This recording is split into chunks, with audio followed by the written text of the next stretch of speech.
Good morning, everyone. Happy Saturday. It's early morning. I'm about to go take my car to the shop. I haven't gotten an oil change, so it's long overdue. So I got to go get an oil change at the dealership. And looking forward to today. One of the biggest fight cards in recent memory is happening tonight in boxing related. And so that's pretty awesome. So yeah, I'm looking forward to that. I don't know, like, any boxing fans out there?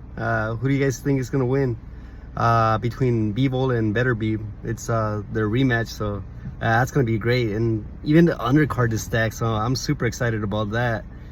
And so wishing everyone a happy Saturday, wishing everyone a great weekend.